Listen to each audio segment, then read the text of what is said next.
Hello friends, स्वागत है आपका अपने YouTube channel Bihar board study point Prince sir. Class 12th का हम लोग विषय पढ़ रहे हैं। अभी हिंदी का एक सीरीज चल रहा है और काव्य खंड का चैप्टर 11 जिसका नाम है प्यारे नन्हे बेटे को, विनोद कुमार शुक्ल जी ने इस कविता को लिखा है। जैसे कि पार्ट 1 में हमने पढ़ा था कि विनोद कुमार शुक्ल जी कैसे अपने प्यारे नन्हे बेटा बेटी से सवाल करते हैं कि लोहा कहाँ कहाँ है, और उनके मन में बहुत सारे ख्याल आते हैं कि मेरी बेटी ये जवाब देगी, मेरा बेटा ये जवाब देगा, मेरी पत्नी ऐसे बताएगी। पूरा फैमिली मिलकर लोहा के बारे में हम लोग जानेंगे। अगर आपने पार्ट 1 नहीं पढ़ा है तो एक बार ज़रूर पढ़ लें ताकि इस चैप्टर समझ में आपको आसानी से आएगा। तो चलिए स्टार्ट करते हैं इसके ऑब्जेक्टिव क्वेश्चन को, और लास्ट में हर चैप्टर की तरह आपके सब्जेक्टिव क्वेश्चन लिखवा दिए जाएंगे। चैनल पे नए हैं तो प्लीज़ चैनल को सब्सक्राइब करके बेल आइकन दबा लें ताकि जैसे ही वीडियो अपलोड हो तुरंत इसका नोटिफिकेशन आपको मिल जाए। तो पहला क्वेश्चन है हमारा पहला प्रश्न है, विनोद कुमार शुक्ल का जन्म कहाँ हुआ था? तो कहाँ हुआ था जी? छत्तीसगढ़ में। कहाँ हुआ था?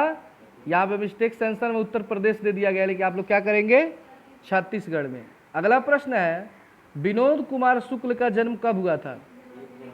तो यहाँ पे ए नंबर क्लिक करेंगे, 1 जनवरी 1937 को। अगला प्रश्न है, पिता बिटिया को क्या करते हैं? तो वो उसको घुमाते हैं, कंधे पर बैठाकर घुमाते हैं। अगला प्रश्न है, मेहनत कश औरत को कवि ने किस रूप में देखा है?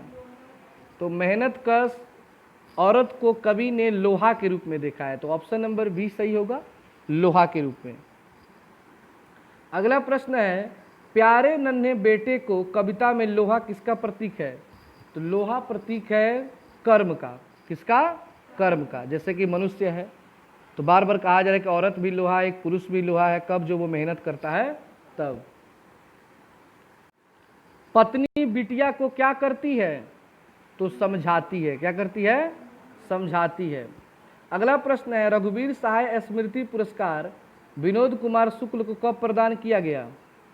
1990 में। अगला प्रश्न है, 1999 में विनोद कुमार शुक्ल को कौन सा पुरस्कार प्रदान किया गया? साहित्य अकादमी पुरस्कार। अगला प्रश्न है, विनोद कुमार शुक्ल का पहला कविता संग्रह लगभग जय हिंद पहचान सीरीज के अंतर्गत कब प्रकाशित हुआ? 1971 में। अगला प्रश्न है, विनोद कुमार शुक्ल विश्वविद्यालय में एसोसिएट प्रोफेसर रहे हैं, वो विश्वविद्यालय कौन सा है? तो इंदिरा गांधी कृषि विश्वविद्यालय। अगला प्रश्न है, प्यारे नन्हे बेटे को कविता किस शैली में लिखी गई है? वार्तालाप शैली। कौन शैली? वार्तालाप शैली का अर्थ होता है बातचीत के द्वारा। किसके द्वारा? क्योंकि अपनी बेटी से बेटा से प्रश्न करते हैं ना। प्यारे नन्हे बेटे को कविता का नायक कहाँ का रहने वाला है? कविता का नायक कहाँ का रहने वाला है जी? तो वो छत्तीसगढ़ भिलाई का रहने वाला है। तो यहाँ पे उत्तराखंड ऑप्शन में दे दिया गया है, लेकिन आप लोग छत्तीसगढ़ को टिक करेंगे। विनोद कुमार शुक्ल 20वीं सदी के किस दशक में एक कवि के रूप में सामने आए थे? तो 7वें 8वें दशक में। अगला प्रश्न है, विनोद कुमार शुक्ल की रचना महाविद्यालय साहित्य की किस विद्या का संग्रह है? तो ये कहानी है। महाविद्यालय क्या उनका? कहानी है। अगला प्रश्न है, विनोद कुमार शुक्ल निराला सृजन पीठ में जून 1994 से 1996 तक किस पद पर रहे? तो अतिथि साहित्यकार के रूप में। अतिथि साहित्यकार के रूप में। अगला प्रश्न है, मेहनत कश और औरत को कवि ने किस रूप में देखा है? तो दोबारा आ गया ये प्रश्न, मत लिखिएगा। अगला प्रश्न है, विनोद कुमार शुक्ल की किस कृति पर मणि कौल ने फिल्म बनाई थी? नौकर की कमीज पर उन्होंने फिल्म बनाई थी।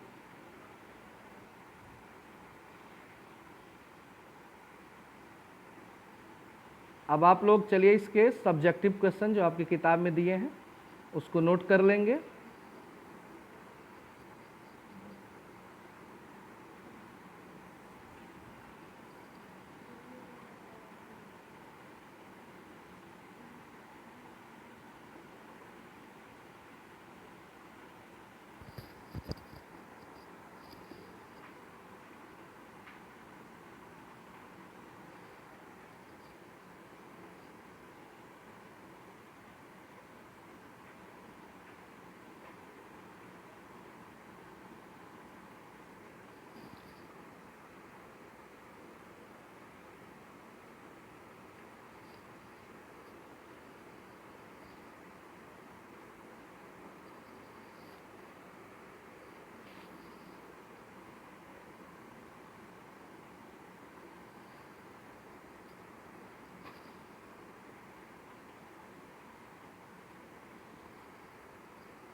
तो इस तरह आपका ये चैप्टर समाप्त होता है। फिर मिलते हैं एक नए चैप्टर में। तो आज के लिए इतना ही।